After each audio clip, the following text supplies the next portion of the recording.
É muito comum que a cultura humana e a mitologia humana sejam influenciadas por eventos naturais. Um exemplo clássico disso é o dilúvio. O dilúvio, uma ideia tanto dos hebreus como dos mesopotâmicos, aconteceu provavelmente por causa de violentas enchentes do rio Tigre e Eufrates. Os vikings interpretavam os terremotos o fato do deus Loki se remexer no submundo.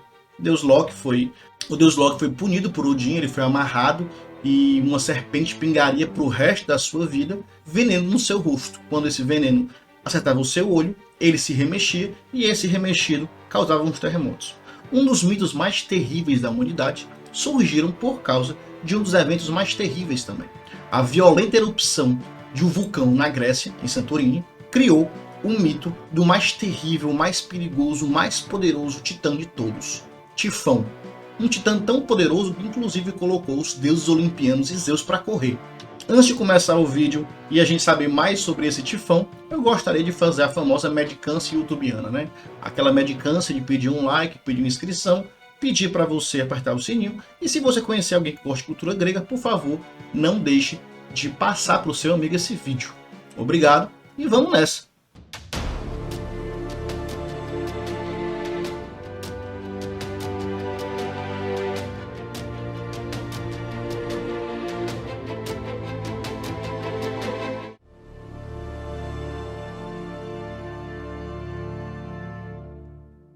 Eu nunca vi uma imagem que traduzisse a imagem do Tifão. São 100 cabeças de dragão, com línguas pretas e um fogo que nunca acaba. Ele também é impressionante nas suas medidas. Dizem que a sua envergadura poderia tapar o próprio sol e que com as mãos abertas ele iria do Oriente ao Ocidente. Então você tem aqui uma descrição extremamente vaga do que seria o Tifão.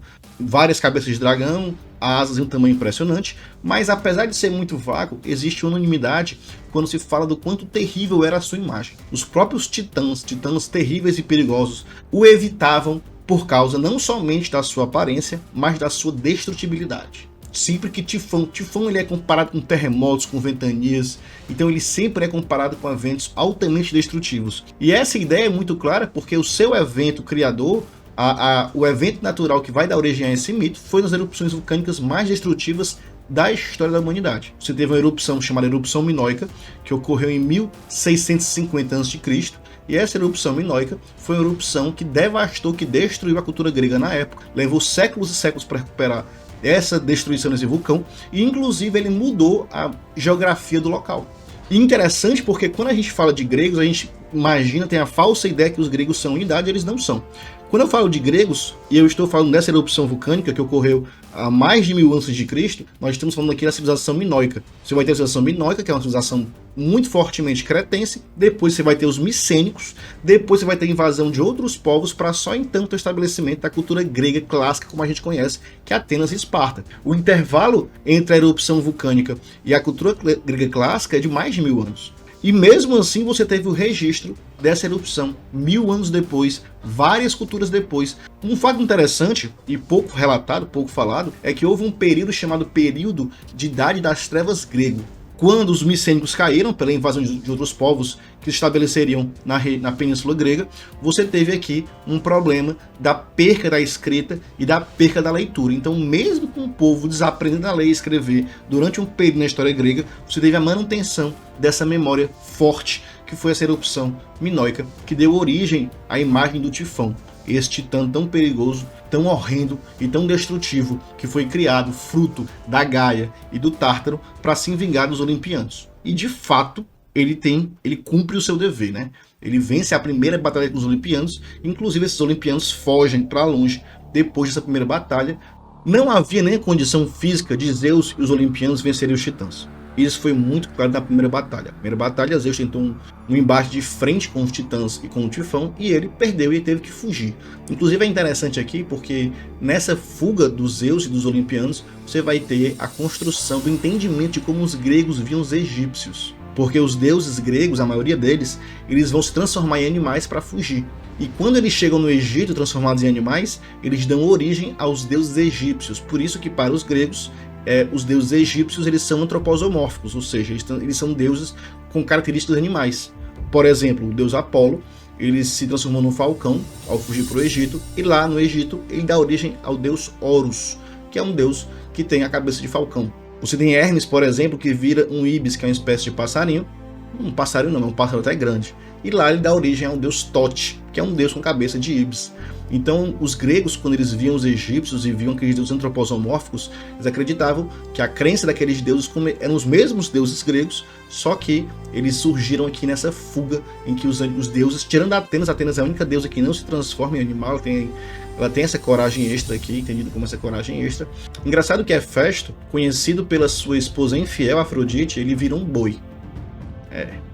Eu acho que aqui fez sentido ele virar um boi quando ele fugiu. Inclusive lá ele vai virar um deus chamado Ptah. Boi Dioniso vira um bode, então eu acho muito interessante essa característica do entendimento dos gregos sobre os egípcios. E Zeus percebe que ele não vai vencer Tifão na porrada.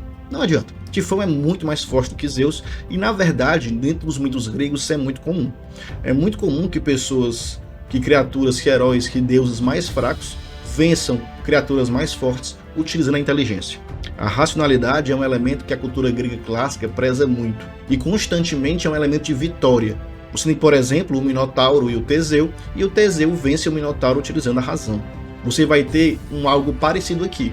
Zeus vai bolar um plano, vai articular um plano junto com o Hermes para tentar vencer o Tifão, e esse plano é um plano bem complexo, tem várias fases, mas basicamente Zeus se fingir morto para que Tifão fique menos preocupado em matá-lo.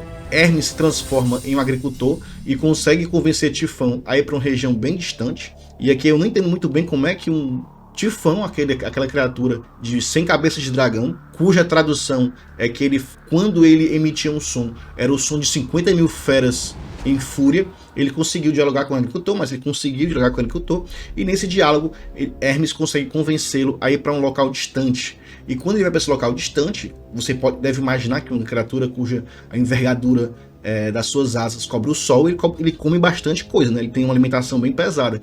E a alimentação nessa região, as frutas dessa região, iriam minar a força do Tifão. Então ele comeu certas frutas, com essas frutas ele ficaria mais fraco, e ele ficaria vulnerável para que Zeus conseguisse vencê-lo com os raios. Em algumas traduções, quem ajuda Zeus a vencer o Tifão não é Hermes, é Cadmo. E nessas versões, como forma de agradecê-lo, Zeus lhe dá a esposa Harmonia.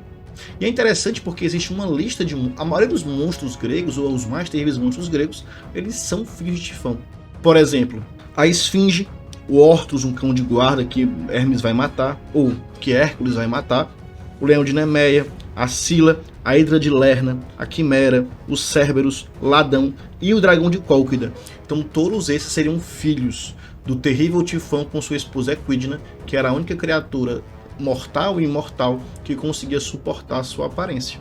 Então a barbaridade do Tifão, mesmo depois de morto, permaneceu na Grécia a partir dos seus filhos, todos monstros terríveis, criaturas assombrosas da cultura grega. Qual a sua opinião sobre esse elemento da mitologia grega? Quais aspectos da mitologia grega mais te agradam? O que você achou desse vídeo? Obrigado por ficar até aqui. Eu espero você na próxima. Valeu!